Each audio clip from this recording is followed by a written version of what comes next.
Hello' everyone, welcome back to my another vlog. আজি হৈছে মঙলবাৰ আৰু এতিয়া বাজি গৈছে আবেলি 4টা।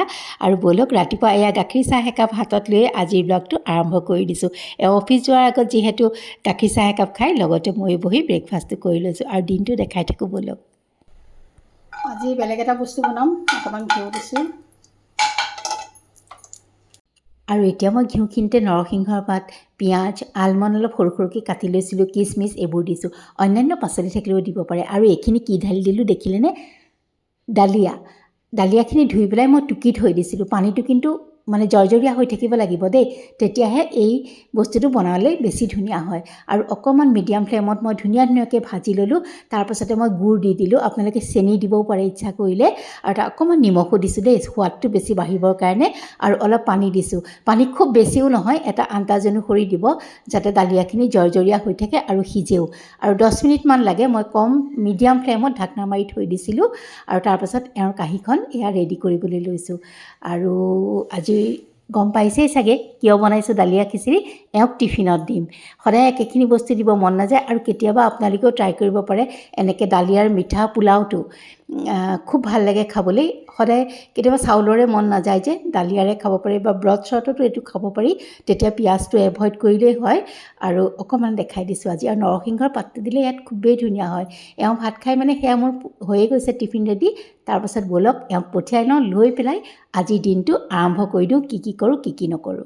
ইয়াত দেখিছেনে বাৰীৰ জলকীয়া, দেওৰটোৱে কেতিয়াবাই আনিলে ছিঙি, দুদিনেই হ'ল। তাৰপাছতে ভাবিছোঁ আজি আচাৰ এখন কৰি থওঁ, কেনেকৈ কৰোঁ কি কৰোঁ আপোনালোকৰ লগত অকণমান শ্বেয়াৰ কৰোঁ ব'লক।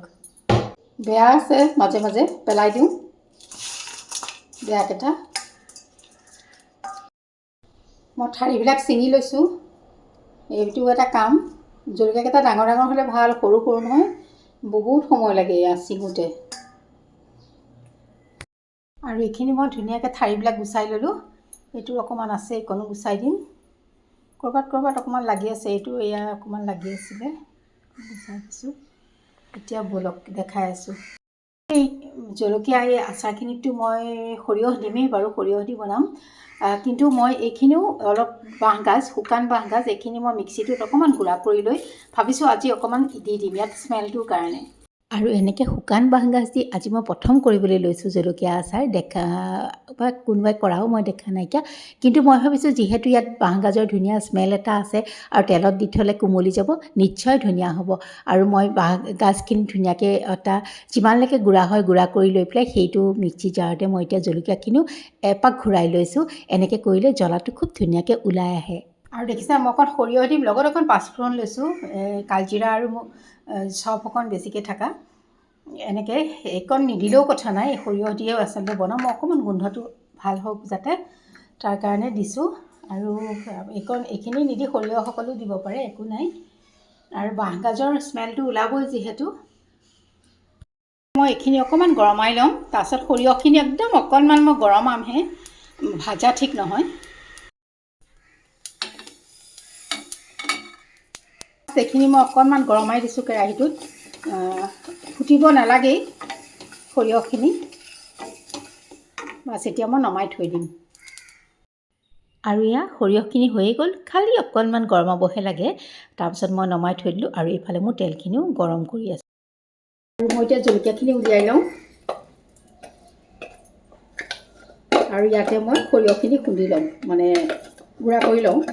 আৰু ইয়াত জলকীয়া গুড়া কৰা জাৰটোতে এতিয়া মই সৰিয়হখিনিও লৈ লৈছোঁ, এবাৰ ঘূৰাই দিম। বৰ বেছি বেয়াও নকৰোঁ, পাউডাৰ টাইপো নকৰোঁ। এয়া চাওকচোন হৈয়ে গ'ল। আৰু তেলখিনি গৰম হৈছে, মই অকণমান ক'লা জিৰা ফুটাই লৈছোঁ। আৰু গেছৰ ফ্লেম অফ কৰি দি মই ইয়াতে হালধি দিম। গেছৰ ফ্লেম মই ইয়াত অফ কৰি দিছোঁ। মই দি দিছোঁ ইয়াতে হালধি, নিমখ। আৰু মই সেই বাউলটোত এতিয়া জলকীয়া, তাৰপিছতে সৰিয়হ, আকৌ বাঁহগাজ গোটেইখিনি মিলাই লৈছোঁ। লৈ পেলাই যে মই তেলখিনি গৰম কৰিছোঁ তাতে ঢালি দিম, বাছ জলকীয়া আচাৰ ৰেডি হৈ গ'ল। আৰু অকণমান মুখত লগাকৈ নিমখ দি দিছোঁ দেই মই তেলখিনিত হালধিৰ লগতে।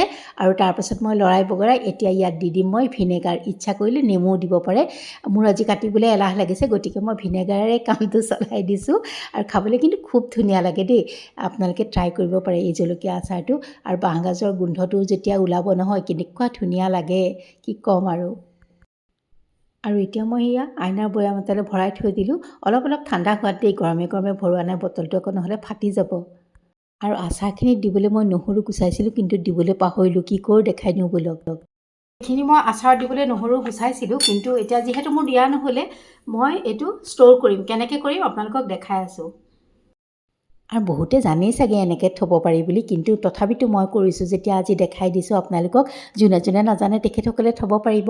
আৰু নিজৰ কামবিলাক এনেকৈ কেতিয়াবা খুবেই ইজি হৈ যায়। কেতিয়াবা যে মানে নহৰু গুচাই থাকিবলৈ সময় নহয়, এনেকৈ থ'লে খুব ইজি হৈ যায়। মই এটা পেষ্ট বনাই এই যে কণীৰ প্লেট এখন থাকে, সেইখন ধুই ধাই তাতে দি থৈছোঁ। আৰু এইকেইটা মই কিউব বনাই পেলাই থৈ দিম। এতিয়া মই ডিপ ফ্ৰিজত থ'ম, অকণমান ফইল পেপাৰখনেৰে ঢাকি থৈ দিছোঁ। আৰু 1-1.5 ঘণ্টাৰ ভিতৰত এইখিনি পূৰা এয়া হৈ যায়, গোটা হৈ যায়।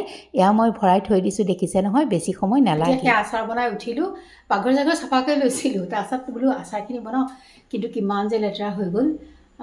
ইয়াক পঠিয়াই মেলি লৈ পাকঘৰ চাকঘৰ মই ধুনীয়াকৈ চাফা কৰিলোঁ। কৰি পেলাই ভাবিলোঁ নাই, এলাহ কৰিলে নহ'ব, আচাৰকণ বনাই লওঁ। তাৰপাছতে আকৌ এয়া লাগিলেই নহয় লেঠা, চাওকচোন গোটেইখন আকৌ চেদেলি ভেদেলি লেতেৰা গোটেই। এয়া গেছ আকৌ চাফা কৰিব লাগিব, উপায় নাই আৰু। আৰু এতিয়া মোৰ খোৱা পাল, মই খাই লওঁ ধুনীয়াকৈ ভাতকেইটা। কিন্তু এইটো চাওকচোন, অকণমান বেছি নাখাওঁ দেই, বিৰাট জ্বলা। বাপৰে, বাপৰে, হৈ যাব, ইমান জ্বলা হৈছে নহয়, মানে কি ক'ম আৰু। ইয়াৰে হৈ যাব ধুনীয়াকৈ। এতিয়া তেনেহ'লে মই খাই লওঁ। এইফালে আছে মোৰ দৈ, এইফালে আছে মোৰ দালি, আৰু এয়া ভাত। আৰু ভাত খাই উঠি মানে খুলি পেলাই চাওঁ যে এইকেইটা ধুনীয়াকৈ টাইট হৈয়ে গৈছে। বোলো একে কণ্টেইনাৰ এটাত উলিয়াই থৈয়ে লওঁ। আৰু দেখিছেনে, যেতিয়া নহৰু গুচাবলৈ সময় নাথাকে তেতিয়া এইটো ব্যৱহাৰ কৰোঁ। আৰু যেতিয়া মোৰ সময় আছে তেতিয়া মই গুচায়ে লওঁ। এনেকৈ মই আকৌ ফ্ৰিজতে ভৰাই থৈ দিম। ইমান ইজি হয় নহয়, আপোনালোকে ট্ৰাই কৰিব পাৰে দেই। আৰু এয়া চাওক, মই কণ্টেইনাৰটো আকৌ ফ্ৰিজতে ভৰাই থৈ দিলোঁ।